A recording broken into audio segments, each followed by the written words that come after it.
Hello everybody, this is Tim Green with Rattle Magazine. Welcome to your Critique of the Week for Friday, April 12th. Thanks so much for joining me a little earlier. I really appreciate those who could show up on late notice.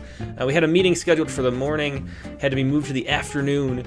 There was really no other choice about that, so we moved the Critique of the Week to the morning for me. It's 10 a.m. here on the West Coast. And we only gave you like less than 24 hours notice of that, but already got a good cast of characters on board. Tom Bilo's here, Dick Westheimer, Brian O'Sullivan, Cindy Guntherman, Monica Dobos is here, Kimberly McNeil, Katie Dozier, the next room over. We got Angel Heart Light here, Tanu Shri is here, Rebecca Kate, Chelsea McClellan, Sharon Ferrante, hello, great to see you. Over on Facebook, I don't know if we have anybody, one person, Tara Meslick McMahon, there we go.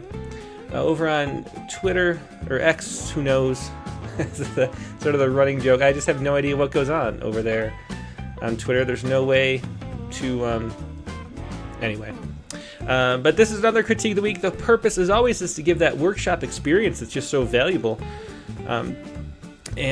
So leave as many comments as you can. Let people know, or let the authors know what you think about their poems, what works, what doesn't. We're always trying to be helpful, but the most helpful thing we can do is be honest, because if you're writing poems and sharing them, trying to publish them, you're trying to make readers enjoy them, appreciate them, and remember them, and find that they're compelling. And so hearing what works and what doesn't is really valuable. And so that's what we do here every Friday on the Critique of the Week, usually at 4 p.m. Eastern. That's always going to be the time. There is a program note, though, for the Rattlecast, just to let everybody know. We are shifting. So the next broadcast is going to be on Tuesday. And then because I have a Little League game, I'm coaching on Monday. And then we're going to shift to Sunday nights. And that's going to be a regular move. So hopefully that's better for a lot of people. Some people have told me that it is. We had a poll a long time ago. And try to figure out based on polling data, and it was completely split. It was sort of the same no matter what time we did. The same number of people wanted it that time. So I don't know. So I just did do it what's best for me. And in the past, it was I wanted to be able to have the whole weekend to hang out with the kids, but and not have to rush back for whatever to get to the Critique of the Week. But nowadays they're doing so many after school activities that it's tough to my primary job as a cabbie, or an Uber driver for the kids, making sure they get to all their after-school events, and I don't want to miss stuff. So it's better for me on a Sunday, and I always feel like a Sunday night for the Rattlecast is the best time. It's sort of like a poetry church, and we get to do the Sunday thing. So it's going to be Sundays at the regular time, though, at 8 p.m. Eastern, 5 p.m. Pacific. Moving forward, not this week. This week is Tuesday, and then we jump to Sunday on the April 21st show. So hopefully the majority of people find that's okay or good news, and only a few people are saddened by that. I think it does conflict with fewer, like, writing workshops and things like that, too. It also reminds me of when I was a kid, The Wonderful World of Disney was every Sunday night. It was a great way to finish out the weekend. And maybe the Rattlecast would be a great way to finish out the weekend, too. I like that vibe. That's also when we did our monthly reading series, too, back when we had a live one. It was always Sunday nights. I think it was the second Sunday every month. Anyway, now for those of you who are actually here, and could do this unusual time. Yeah. And Monica Doba says laundry plus poetry Sunday works. That's a great idea. Yeah, listen to it while you're doing your poetry or your laundry. It's a good idea. Let's see. And so, so for the people who are here, I thought, so Katie Dozier, she asked me if I would do a different poem. Like, how we do one of those poems we published recently, and we talk about something different before we start in with the critiques. And I was like, as many times, I was like, oh, I don't want to do that.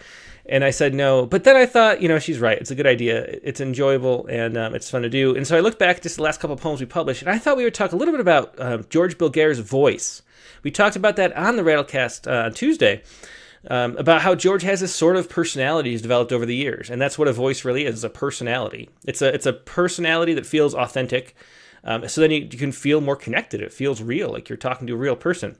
And when we talk about voice in poems, that's what we always mean, is something that feels both authentic but also unique, like an individual person. Because that's the thing about human beings. We're all very unique. Although some people hate the phrase very unique because it's either unique or not. But we're all unique. And so having that distinctive sense that there's a real person there is something that's hard to get across in poems, but makes poems feel really authentic and connect. And George is a great example of that. So I thought he'd be a fun one to talk about just to start out. And let's look at his poem, Abandoned Bicycle, first. So this is Abandoned Bicycle. This was Tuesday's poem of the day as well. It's from his chapbook, of course, Cheap Motels of My Youth. And let's see how just George accomplishes this. A lot of his poems are talking about, like personal experiences. So it's sort of him storytelling like you would, over a beer at a bar. I think he mentioned he's someone, he wants you to feel like it'd be fun to have a beer with him while you're reading his poems.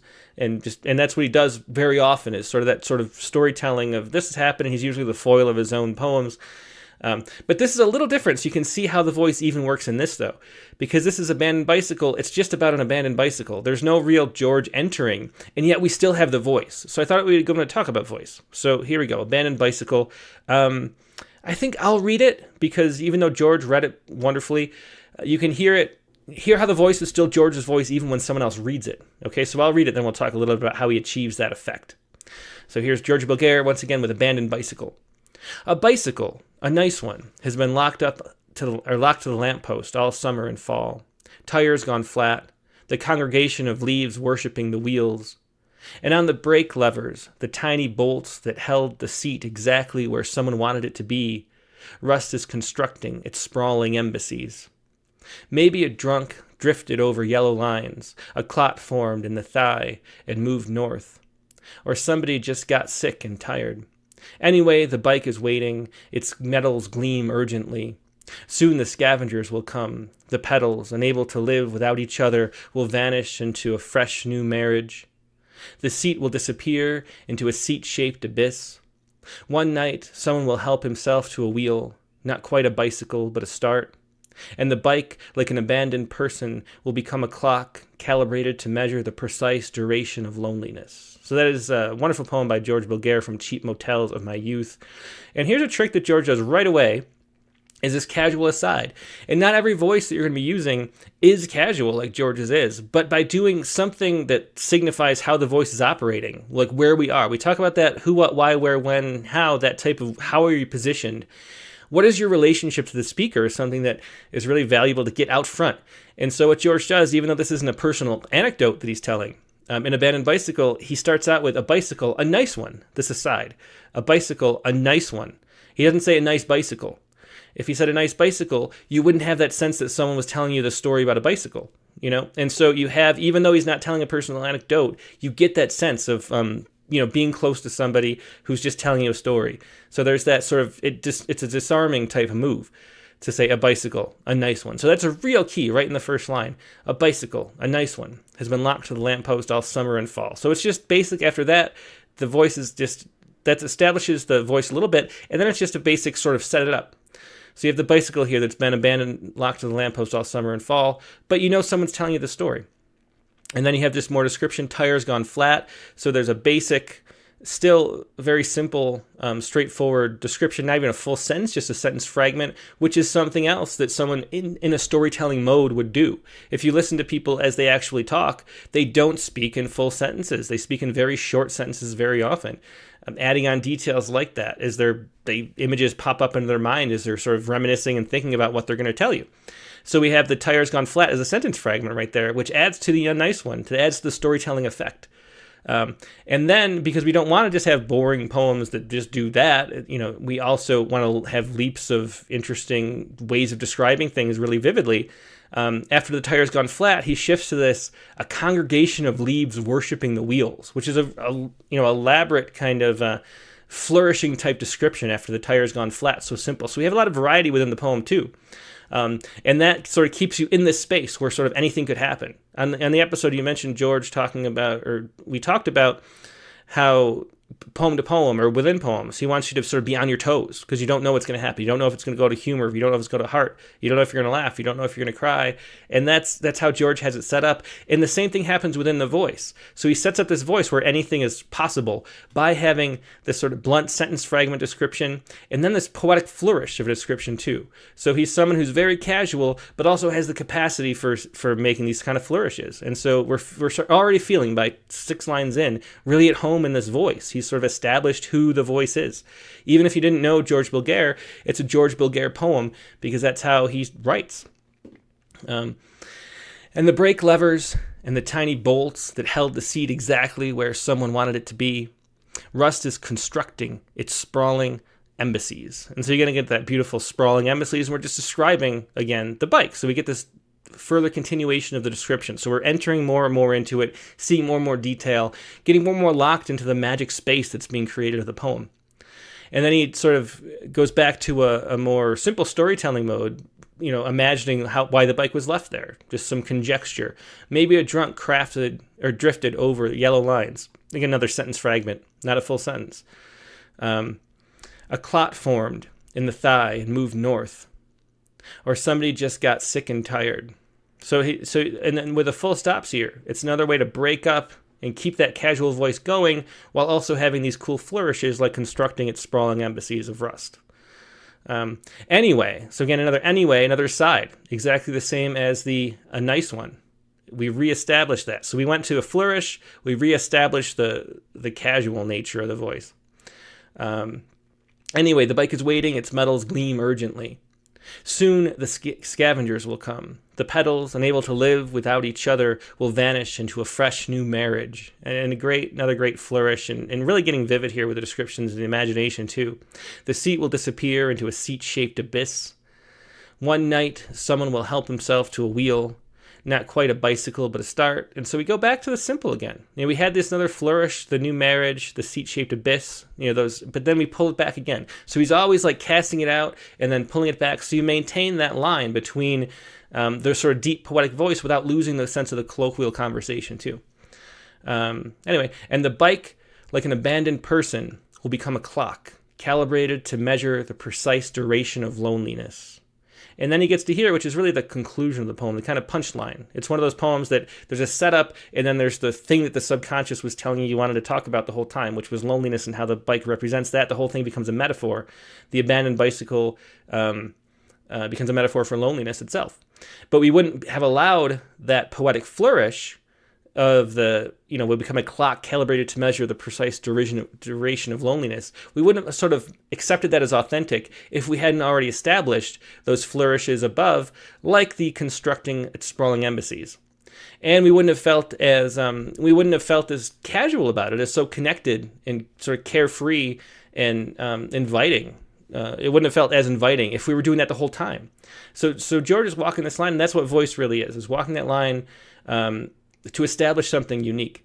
And it doesn't have to be this. This is just one example of how one poet does it in his voice. There's different ways to do it, but it's all about building some character to make the speaker seem like an actual character that feels real, so that the sounds of the poem, what's being spoken to you, feels authentic.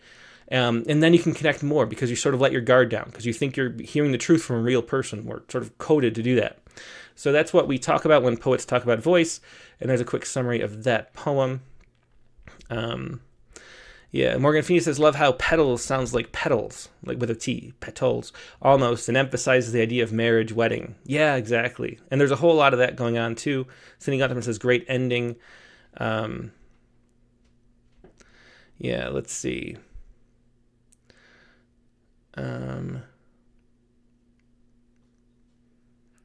Let's see. Yeah, Tembar says, I like the way he shifts from a middle register to a high register and back. Yep, exactly. Yeah. Let me see if there's any other comments before we move on. Yeah, so just people love this. Yeah.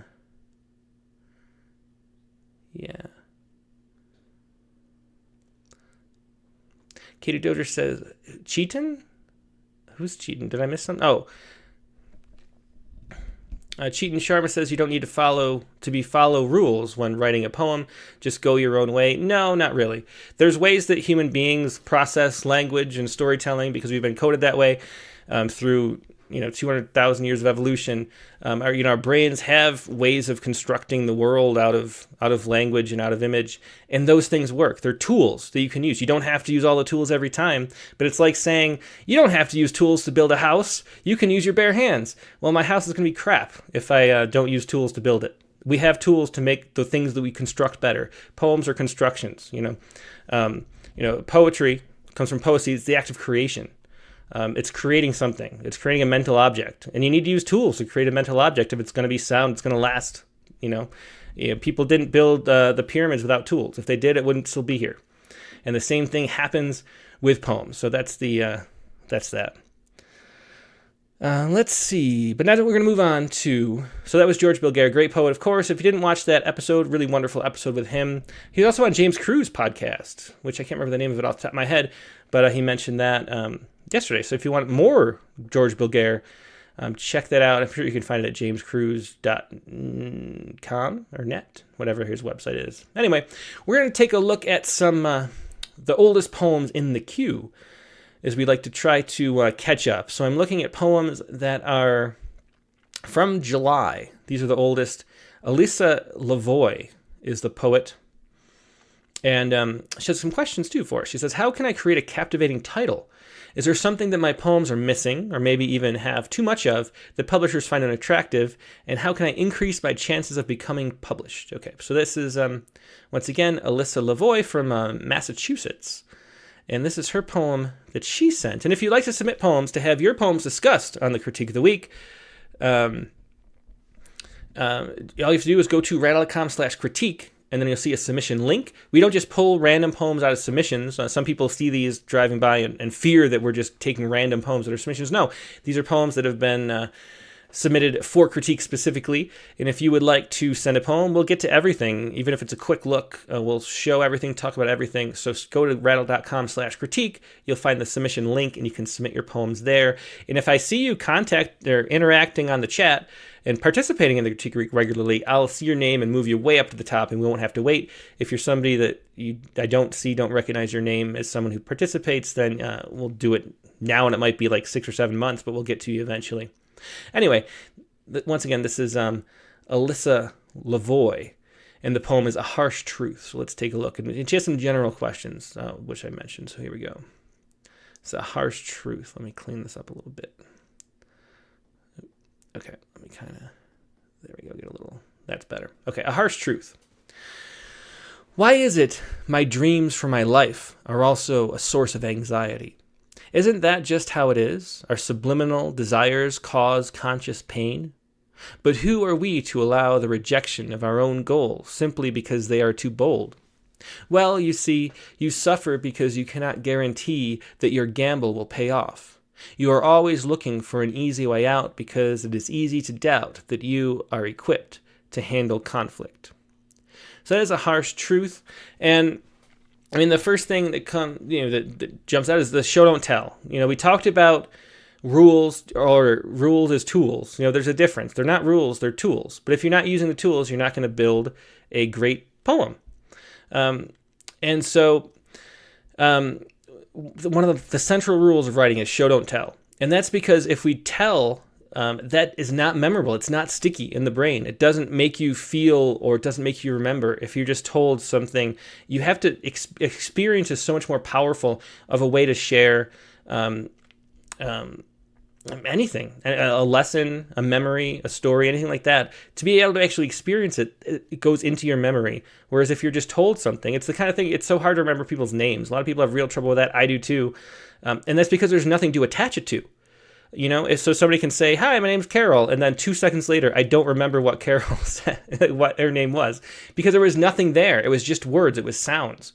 It was just a name that I'm supposed to attach to this face. But if you say, if you make a little story, that's one of the mnemonic devices that you're supposed to use if you're trying to remember people's names, is to tell yourself a little tiny story about what you actually see, with her name being Carol, then you'll remember it. And that's why show don't tell works. It makes things more memorable when you show.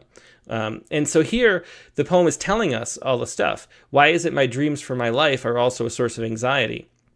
It's a conversation. But it's telling us everything. But there's nothing we can visualize. There's nothing we can see. There's no story that's going on. And so it's really hard to make a poem work that way. It's not that you can't. There are a few poems, it's rare, that do that without having a lot of images, a lot of storytelling, a lot of things that are going on in your mind as you're reading the poem. But that's the first thing. So centering it around storytelling, thinking of it as the same way a fiction writer would, makes for a better poem to start out with. We don't just want to have conversation, pure dialogue. Let's see. Okay. So why is it my dreams for my life are also a source of anxiety? Isn't that just how it is? Our subliminal desires cause pain. So we have this conversation going back and forth. There are a few poems. And let me think of. I don't think we've. Trying to think of. We recently had a dialogue poem, but it's sort of really, really abstract. I'm trying to think of a poem going back and forth. If you can have poems as dialogue, but they have to have a lot of like stuff in them. There has to be still has to be concrete stuff in what we're talking about. I'm trying to think of one.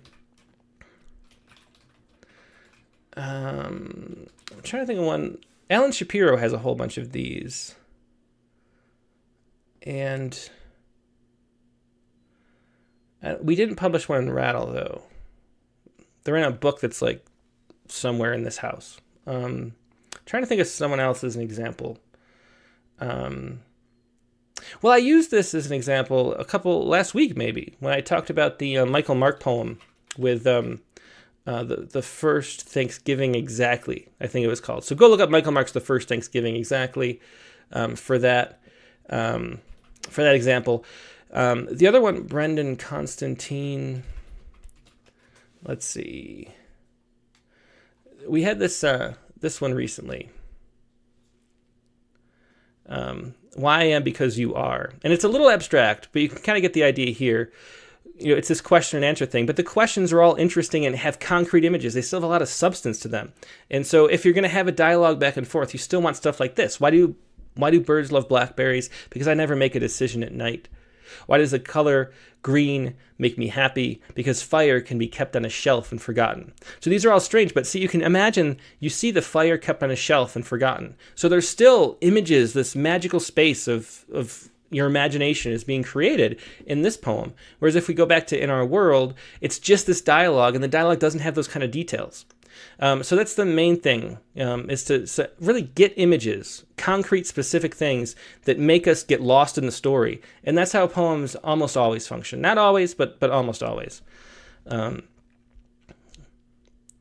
who are we to allow the rejection of our... Yeah, so we're just going to move on. That's the main thing, is just show, don't tell.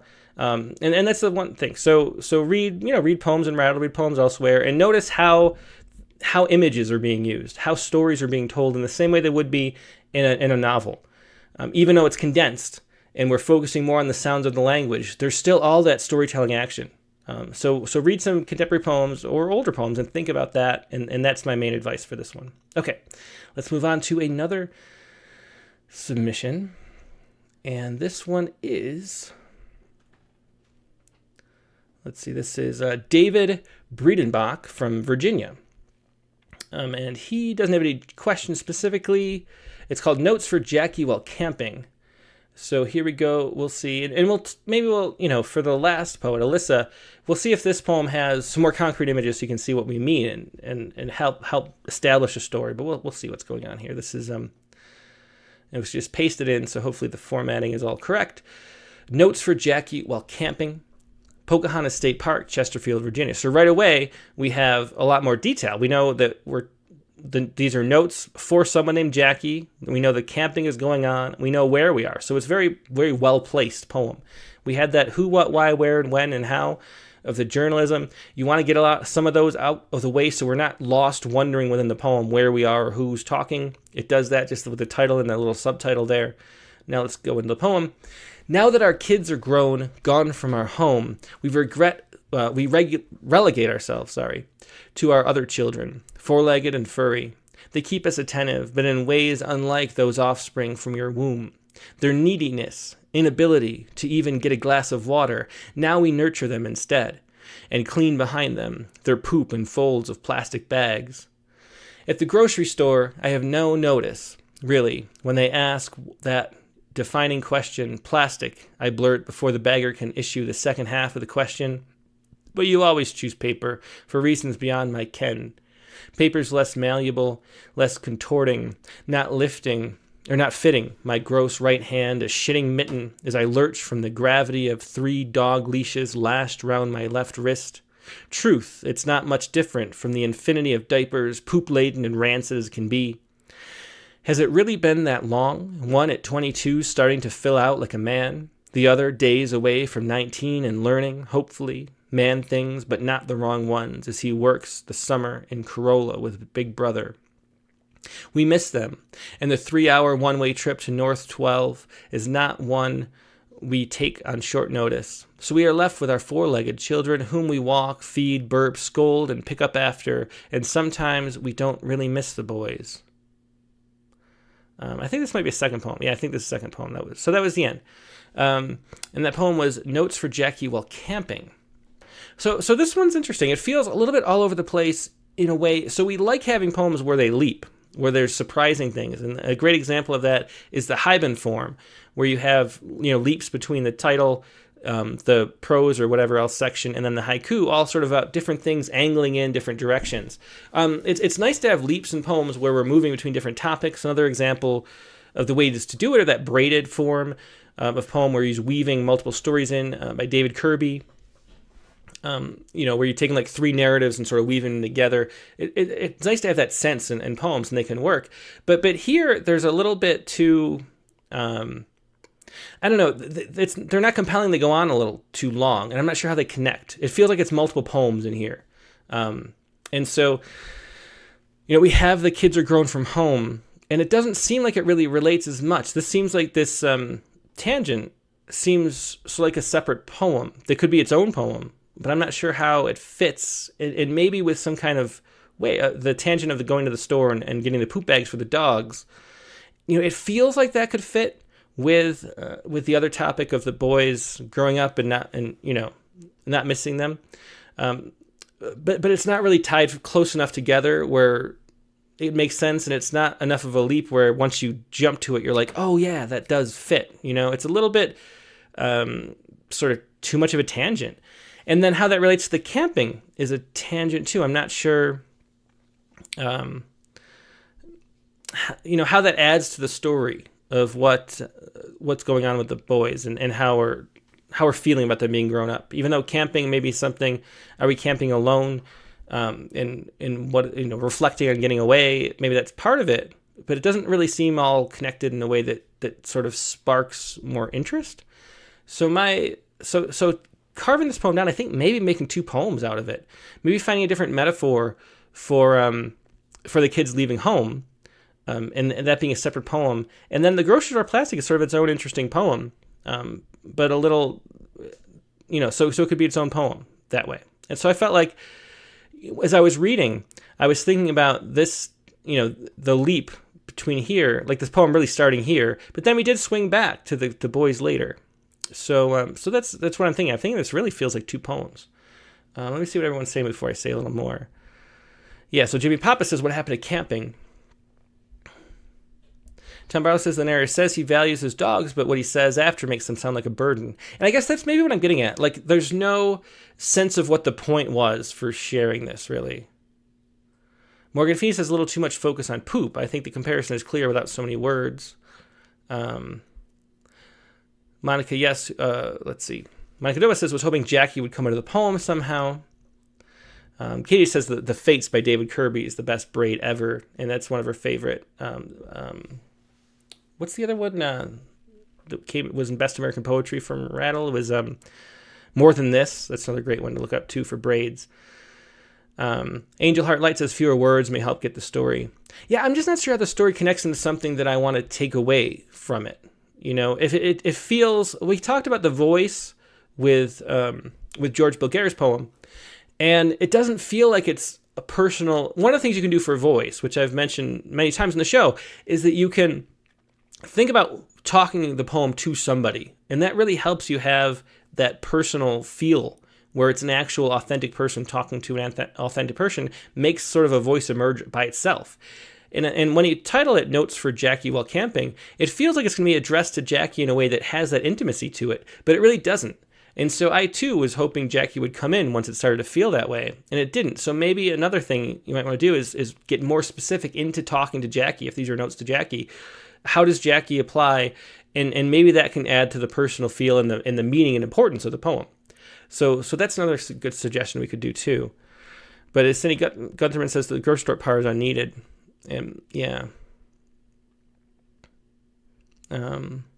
Let's see.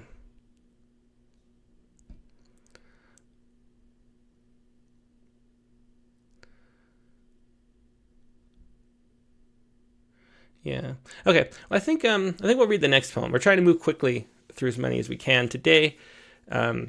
So this one just feels like multiple poems in one, and it hasn't really found where it's going yet.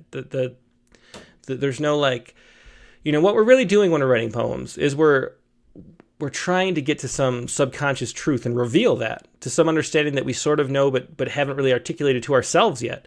And then that we learn as readers from that and get that same experience too. It's this journey into the subconscious that you bring back this artifact, which is the poem, that you show us what you've learned on that journey into yourself. And we don't have that sense in that poem that you found what you were looking for, or there's something that called you into reminiscing about this topic. And the conclusion, I think, at the end, we don't really miss the boys. It doesn't feel like that was the conclusion. That there's not enough there. It's something that you learned, and so I think pushing deeper into that and figuring out why you were writing about this on a deeper level is the thing that should be focused on. Okay, let's look at Totally 60s. Before my hair grew in like a dandelion gone to seed, a band of hippies made their way to Roaring Kill, spring-fed, bitter-cold mountain rill, the middle of nowhere, Elka Park, New York. For some time, it was like no one knew they were there, in makeshift tents of 0.5 millimeter plastic, boys and girls together, and those things that define their ilk and draw stray 13-year-old boys from their homes only a few miles away. It was the summer of acid, pot, and hashish, a precursor to Woodstock, which was not at Woodstock, for those of you who don't know, those of you who weren't alive in '69. My parents worried about our safety and left the ruckusness of Long Island for the pastoral Catskill Mountains, not realizing, and too late at that, what they were really getting us into. We, bro and sis, don't much regret our inability to be kids, always something to do at Twin MT House. Always lawn to mow, dishes to wash, pancakes to make, tables to wait, beds to make, guests to serve, and painting, plumbing, roofing, too many ing words. I need a gerundologist. That's funny. The other and mother constantly cooking and conjuring a menu for next week's guests, and pop of 3 jobs, one just to tide us through the winter. It lasted 20 years. And a short 2-mile stretch down Dale Lane, hooked the left by Rusty's, and walked to what appeared to be bliss. That night, hitching back from town, a meteor flickered across the sky, and Timothy Leary slow motion sparkling like a banned cartoon rocket. Sleep did not come easily that night, nor on several other occasions since. One day that summer, the authorities learned of an ad hoc commune way back in the woods in Elka Park. They rolled in stormtroopers, big yellow school buses, rousted those who only bothered each other. Can't have that going on out here. They hauled them all off to town court and handed out fines for littering, loitering, lazing, anything they could possibly think up or dredge for some blue laws. One guy, a Brit, was charged with being a Tory. When the last bus belched its dense diesel cloud, we youth scavenged the scene to see what they missed. It took weeks to clean the woods, put them back to their pristine nature. I don't for a minute believe the Roaring Kill bust was done to serve and protect, but nature was put at ease and the land returned to us. And underneath it all, deep down where it really matters, 2 wrongs didn't make it right. So that's the second poem. From, once again, we were looking at poems by David Beidenbach. And so I think I'm going to advise to watch the Rattlecast with George Bulgare. It's kind of, just comes up relevantly. One of the things he talked about was how he tries to get in and out in a poem. That we talked sort of at length about that, because time is valuable. And there's parts of this poem that are really interesting and good, and are engaging and memorable and story worth sharing. But it goes on for a long time.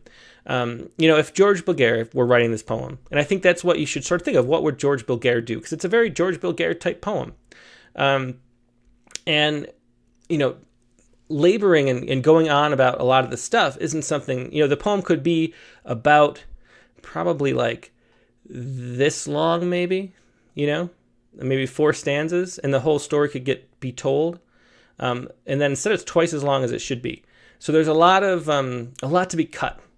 And George talked about the main thing he does editing is cutting back, cutting the end off, cutting the beginning off, cutting lines out that you don't need. And that's the main thing that goes here. So we really want to cut back, trim this back so that we're always staying engaged and not getting bored and sort of waiting for you to get to the point. Because that's, poems are little songs, even, sonnets are little songs, but all poems are really songs. And, we don't want to be waiting that long to hear why we're reading this. And I think it goes on too long. So what can we trim back is the question for this poem.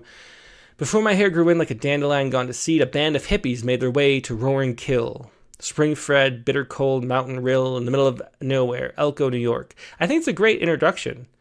That's vivid and has some good storytelling. It sort of sets the scene and lets me sort of feel where we are. So it's a good start there. For some time, it was like no one knew they were there in makeshift tents of half-inch. I would say 0.5 mil. You don't really know how to say that when you're reading it out loud. You don't know if you should say half a millimeter. I would write out half a millimeter, or I would, because you have to write it the way you would say it. Would you say 0.5 mil? Maybe you would say 0.5 mil. I don't know. It's not something that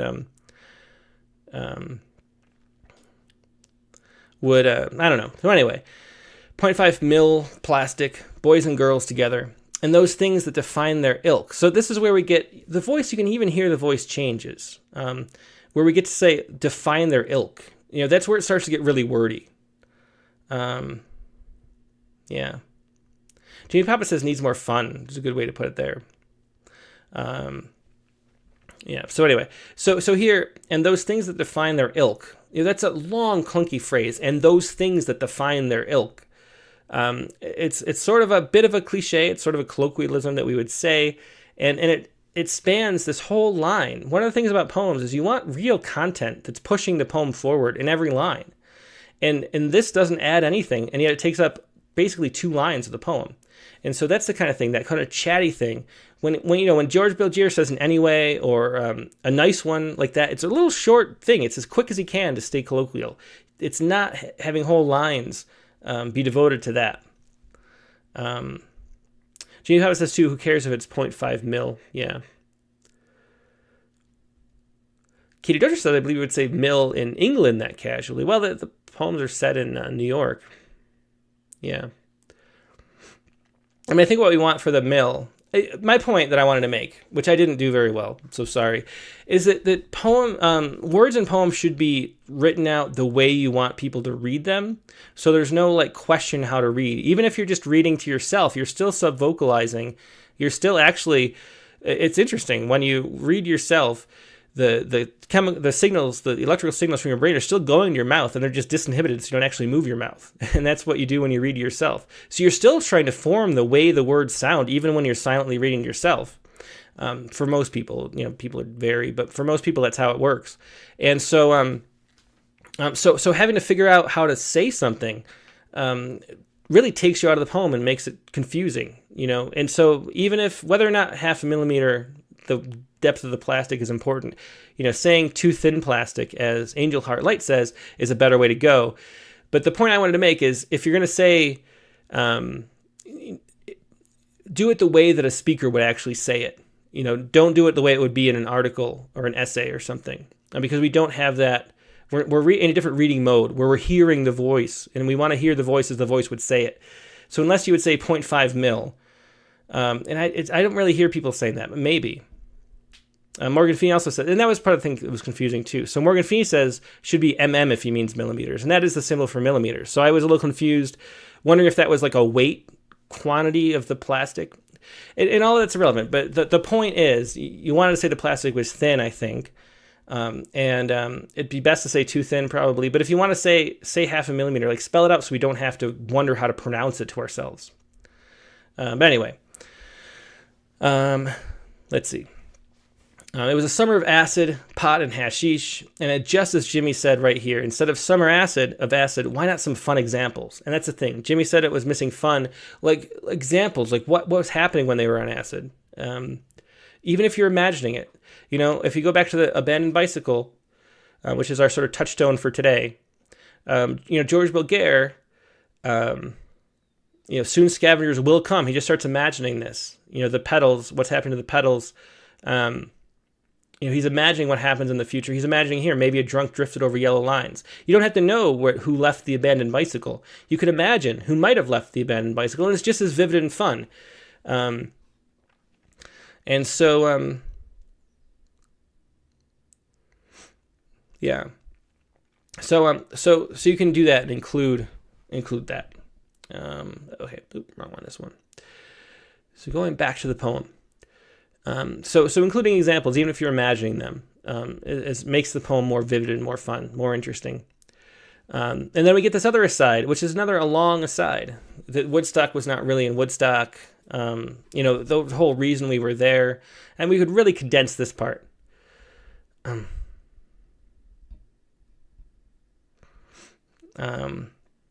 Well, Chelsea and Dick are saying that 1 mil is a normal way to say. It's more the point. Well, I mean it's the way of abbreviating, and the 0.5. To say 0.5 instead of half is we're talking about this a long time, but it's sort of technical, and it's not the right voice for a narrative that's like this, which is supposed to be if you can find George Bilguer doing a decimal in a poem, without saying a half in that casual voice, because this is a similar kind of voice in this poem. I'd be surprised if you ever found George saying like 1.5 and actually saying 1.5, because that's not how you would, represent it, if that makes sense. In this voice, which is a storytelling, casual kind of voice. It's a colloquial type setting. So anyway, so this stuff I think you could cut back on. It's this long aside about Woodstock. It just doesn't really matter. What's vivid, or should be vivid, is the police coming in and breaking up this tent and what it meant for the town and what you felt about it. That's what's interesting. So the Woodstock aside and why you were really there isn't really as needed. What they were really getting into, we, bro, and sis. So the we doesn't really matter. There's a lot of extraneous details that don't really matter, and the bro and sis doesn't really come up in the poem, so it doesn't really matter. We's fine for that. Yeah, so Manicondoba says sometimes details like the 0.5 are relevant and can enrich the narrative, but not in this context. And that's the point that I'm badly trying to make. There are a lot of details that just don't matter to the story. And trim those out. And so bro and sis don't matter. Why you got to the cat kills doesn't matter. What matters is the sort of setup, what happened in that story. Okay. What are they? Let's see, where are we going? Always something to do at Town MT House, or Twin MT House. I don't know what Twin MT House is. And it's, again, like the millimeter, maybe a better thing to focus on. I don't really know how to say that. You notice the first time I read it, I sort of stumbled there because I was like, Twin Mountain House, I don't know. And why do we need to know the name of it? Like, what does that add to the story? It's just something to stumble over that doesn't really add anything. And so I'd cut that.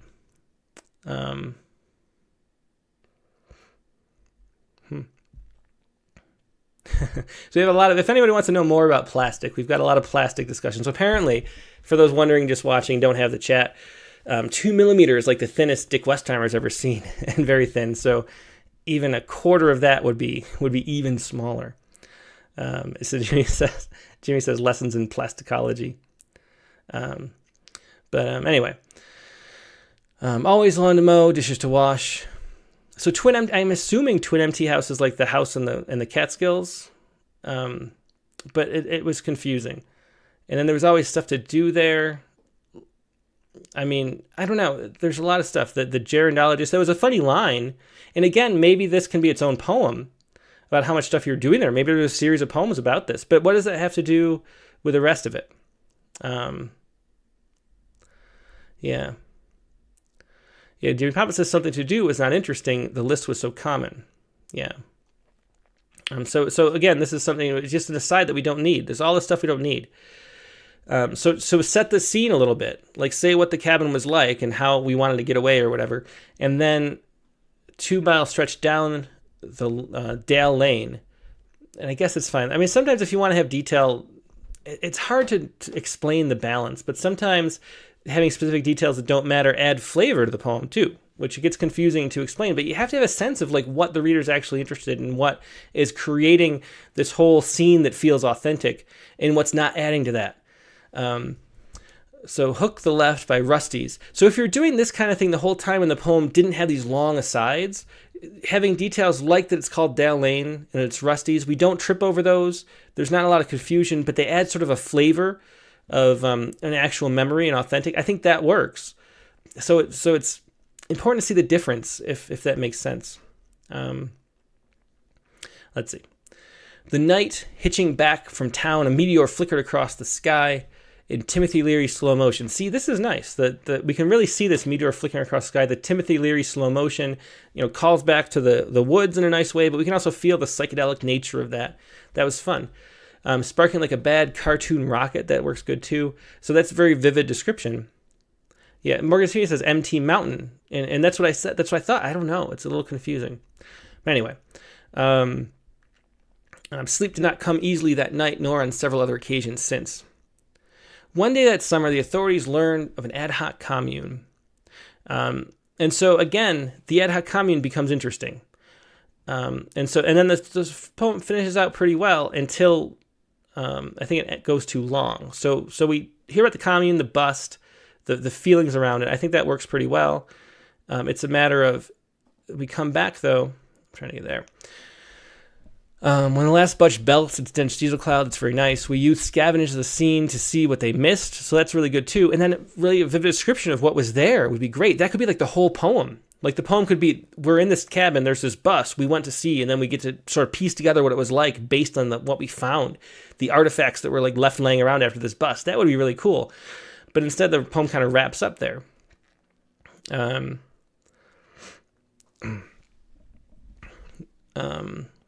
Let's see. So, it took weeks to clean the woods. The woods, put them back to their pristine nature. I don't, for a minute, believe the roaring kill bust was done to serve and protect. So here is where we get a sort of summarizing end, a sort of moral of the story type thing, instead of the show don't tell. So going back to the last poet, telling too much. This is too telling, where we really want to, tell a story, paint a scene, an anecdote that illustrates something that we can feel. And so rather than summarizing, I think the real poem is in this part where we went back, we youth scavenge the scene. I think that's really the heart of the poem. I want to see that scavenging the scene and what you imagined the place was like, and build a poem from there. Yeah. Morgan Feeney says, I don't know who Timothy Leary is. That's one thing, references are tough. Like I get a certain sort of set of references and then other people might not. So, and that's always tricky with poems. If you have some, I don't understand, for me, charged with being a Tory was something I didn't really understand. And then, in the present age, you can Google and Wikipedia really easily. So I don't mind that as much as I might have in the past.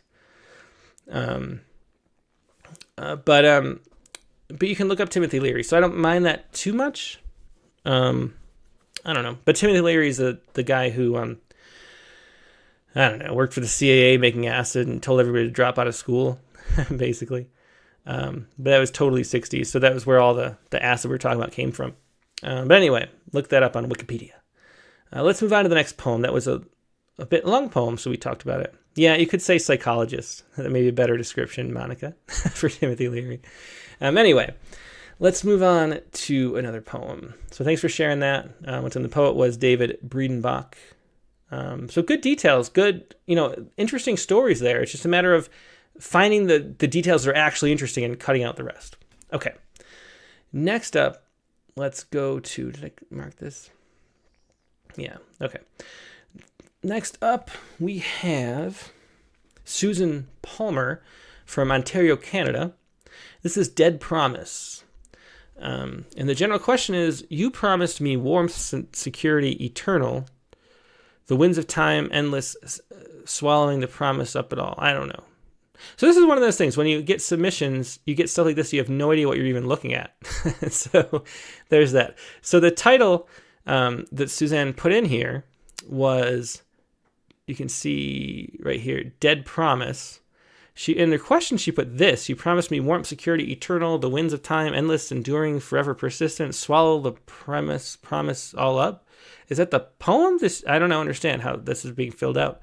And then here, priorities when the value of material things. I mean, this feels I don't understand. Read more poems and read Rattle and pay attention to what you're doing, I guess, because I don't understand what this even is. Okay, but you get stuff like that. You get stuff that you wonder if it's, I don't know. Anyway, let's take a look at the next one. And next up we have, this is Ishita Prasad from Mumbai, India. And again, there are 2 poems here. Intentionally Personal is the title of the submission, but they're thinking that's not the title of the poems. Let's take a look at these. The Timeline of My Life. Here we go. The Timeline of My Life.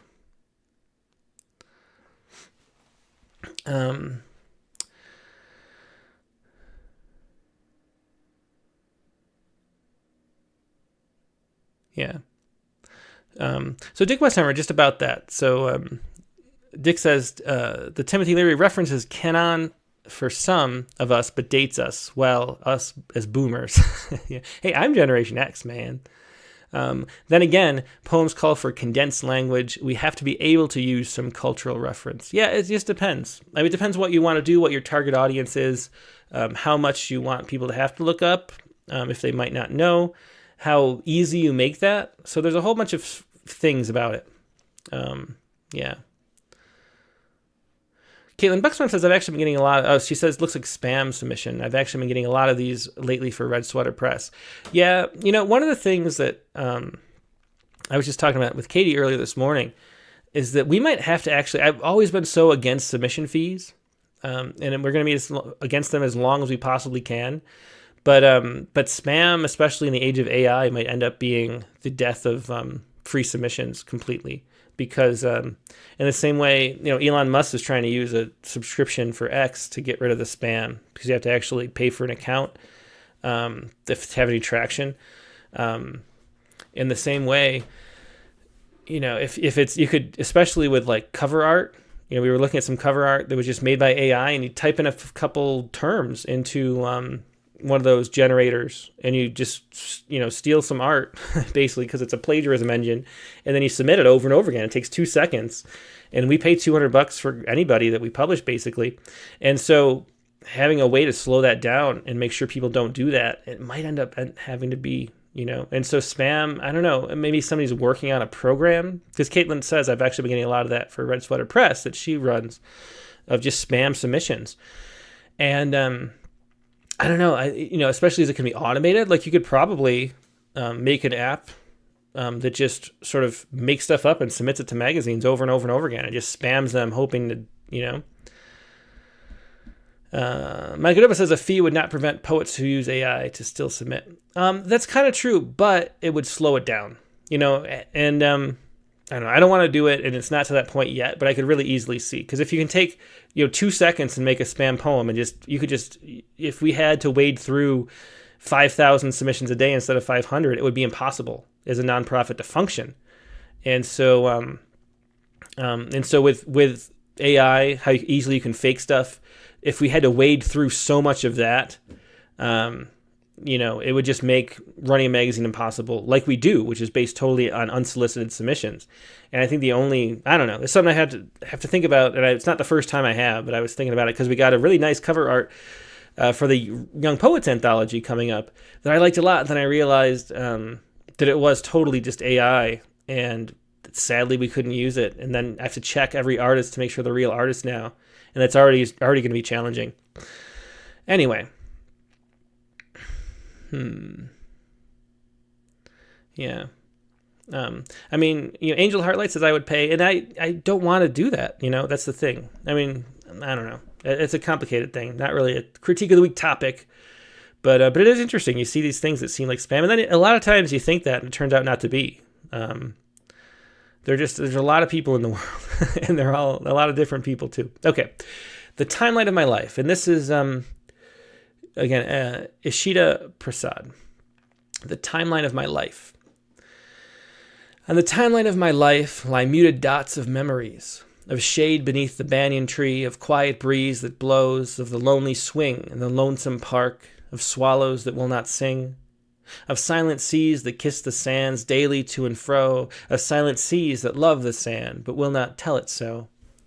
On the timeline of my life lie muted dots of memories of youthful eyes that trace the door, while quietly at play, of youthful eyes that wait for mom, but will never say, of desert storm that lift the veil of silence from a dead man's tomb, of desert storms which know of death but never, ever say, what lies beyond this world unseen, who waits for us up there with bated breath, who holds us tight, who keeps us warm up there. The passions which we leave behind, does anybody know? The toggles of my memories switch, toggle, toggle, but do not know. Yeah. So, so this poem, there's some nice rhythms in the meter and rhyme, especially early on. I think the poem, again, so often poems go on too long, and this one I think it loses interest for me about halfway through maybe, but I like some of the way it's set up a little bit, the timeline of my life. And again, we have the problem we have almost, except for the last poet, but many poems say the show don't tell problem, too much telling. The timeline of my life doesn't add a whole lot to the space of a world.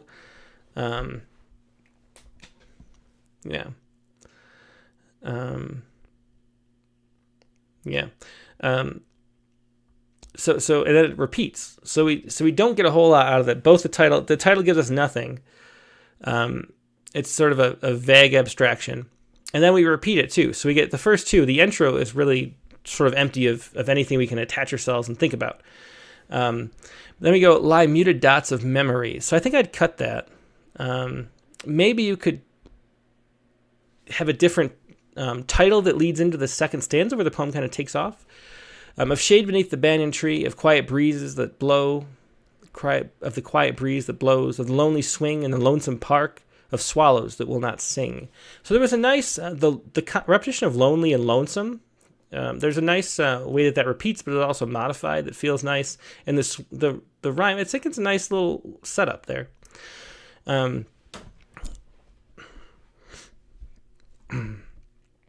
Yeah. Of silent seas that kiss the sands daily to and fro, of silent seas that love the sand. So you see how this, the kiss the sand and love the sand, it's not as interesting as going from lonely to lonesome. And so I get a little bored just hearing that repetition. And then it sort of sets up what's coming later as far as, Morgan Phoenix says feels a bit like Keats or Shelley or something old-fashioned, but like the rhythm. Yeah, that's a good characterization of it. Of silent seas that kiss the sands daily to and fro, of silent seas that love the sand, but will not tell it so. On the timeline of my life lie muted dots of memories. So we repeat this. This was like it didn't have a lot of content. It didn't have a lot of, we didn't get a lot out of it, but then I repeat it again.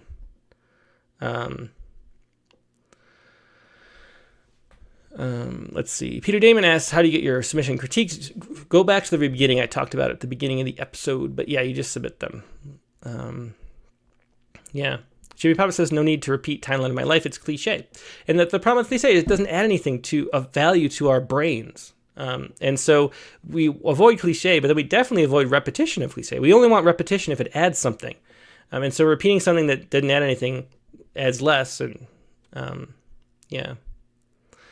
Biz was there. Hey, Biz. Good to see you. Of desert storms that lift the veil of silence. So these are all abstract. We're not getting to anything sort of personal.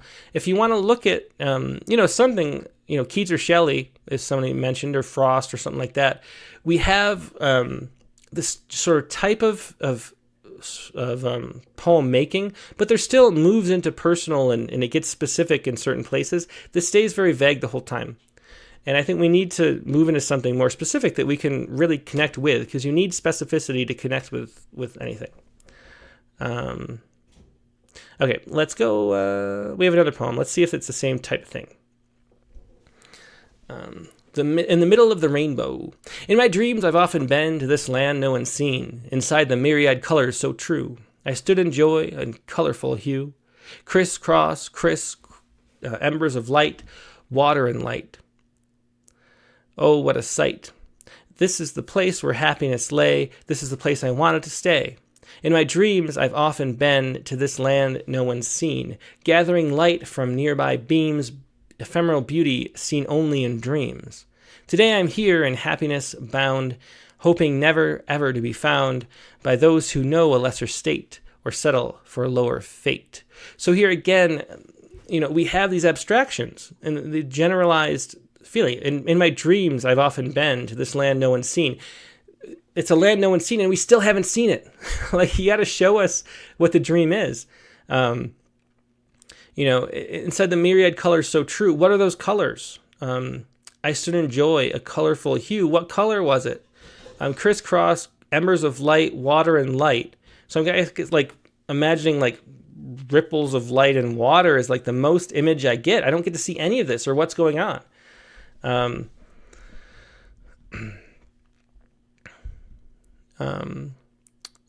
Oh, what a sight. This is the place where happiness lay. Like, what is the place? I don't see it. We need to see it.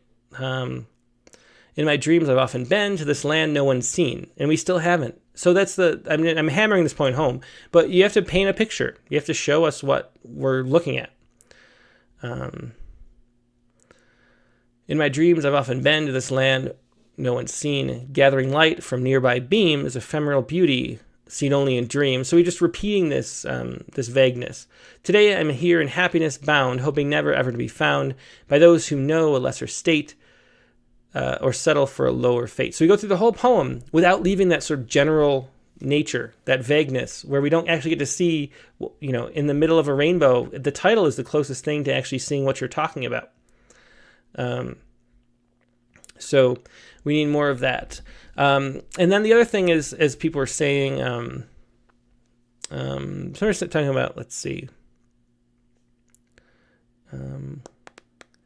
Trying to read someone's quote about it. Somebody was saying something about, it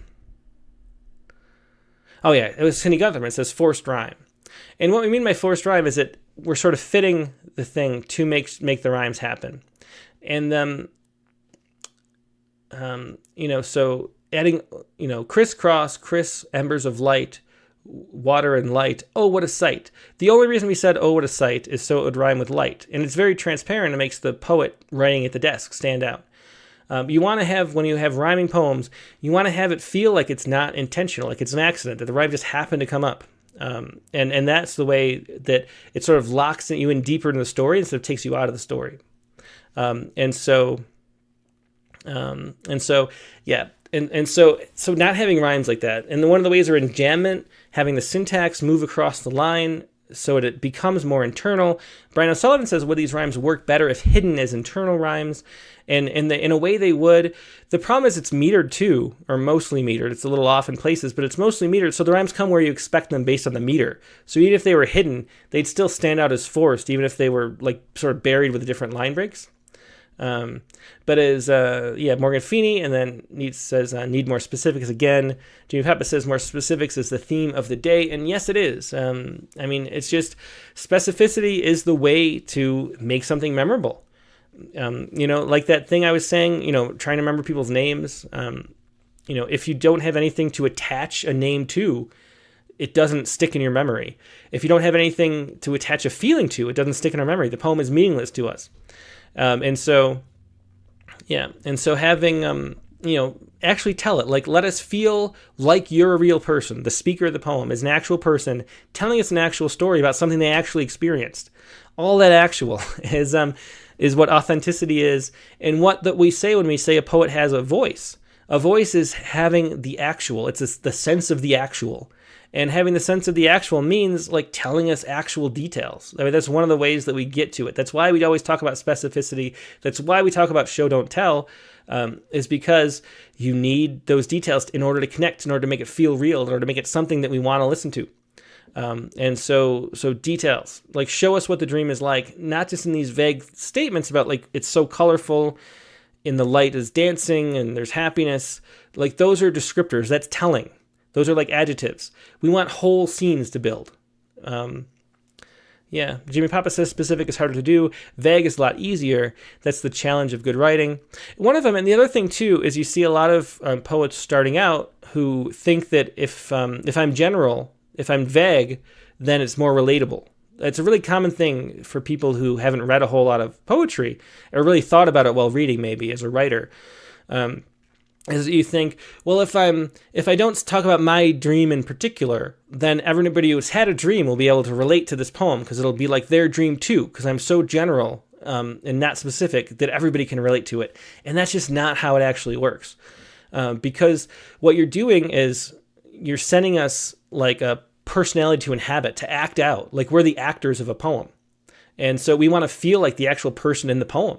And that's what makes us feel the emotion of the poet. And so having an actor or having like a script that feels like a real actor makes us feel like a real person, makes us feel real empathy. And so that's why specificity is so important. Okay.